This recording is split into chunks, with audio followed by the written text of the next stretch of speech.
Hello madam, lovers டே வேறு வரப்போகுது, gift item இருக்கா? கிஃப்ட் ஐட்டம் என்ன சார் கிஃப்ட் ஐட்டம்? லவர்ஸ் டேக்கு சூப்பரான கிஃப்ட் ஐட்டம் நம்ம கிட்ட இருக்கு. ஹோல்சேல்ல எடுக்கிறவங்களுக்கு கூட ஹோல்சேல் பிரைஸ்ல நாங்க கொடுத்துட்டு இருக்கோம். ஈச் மாடல் 12 பீஸ் எடுக்கிறவங்களுக்கு கூட நாங்க ஹோல்சேல் பிரைஸ் தான் சார் கொடுத்துட்டு இருக்கோம். இந்த வீடியோல காட்டுற பாருங்க லவர்ஸ் டேக்கு என்னென்ன ஐட்டம் கொடுக்கணும்ன்றது, அது எப்படி டெக்கரேஷன் பண்ணணும்ன்றது நீங்களும் உங்க முன்னாடியே நான் காட்டுறேன்.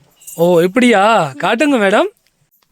இங்கே பார்த்தீங்கன்னா இப்போ ஃபுல்லாக ஹாட்டின் பாக்ஸில் அதுவும் ரெட் கலரில் சூப்பரான ஃபினிஷிங்கில் பெஸ்ட் விஷஸ் போட்ட மாதிரி கொடுத்தீங்கன்னா உங்கள் லவருக்கு உங்களை ரொம்ப பிடிக்கும்னு சொல்லலாம். பட் இதில் தேவையான ஐட்டம் எல்லாமே நாங்களே வச்சுருக்கோம். என்னென்ன வைக்க போகிறீங்கன்றது நான் உங்களுக்கு ஓப்பன் பண்ணி காட்டுறேன். இந்த பாக்ஸ் மட்டும் வேணும்னு கேட்டிங்கன்னா கூட இந்த பாக்ஸ் மட்டும் வரும். உள்ளே இந்த மாதிரி அழகாக 2 டெடி வச்சு வேணும்னு கேட்டிங்கன்னா டெடி தனியாக வாங்கிக்கணும், பாக்ஸ் தனியாக வாங்கிக்கணும். டெடி பாக்கெட்டாக தான் வரும், 12 பீஸும். பாக்ஸும் அதேமாரி தான்.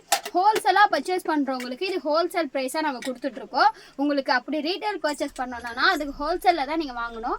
ஈச் மாடலில் 12 பீஸ் மினிமம் வாங்கணும். இந்த சைஸ் மட்டும் கிடையாதுங்க, நம்மக்கிட்ட சின்ன சைஸில் கூட நம்மக்கிட்ட அவைலபிளாக இருக்குது. இந்த மாதிரி அளவுக்கு இதை விட சின்னதாக வேணும்னா கூட நம்மக்கிட்ட அவைலபிளாக இருக்குது. இது மட்டும் கிடையாது, 1000-2000 பீஸ்னா கூட நாங்கள் ரெடி ஸ்டாக்கில் ரெடியாக வச்சுருக்கோம். உங்கள் லவர்ஸ்க்கு நீங்கள் ப்ரொபோஸ் பண்ணணுமா இல்லை கிஃப்ட் பண்ணணுமா, இந்த வீடியோ உங்களுக்கு தான். சேவ் பண்ணி வச்சுக்கோங்க. தேங்க்யூ.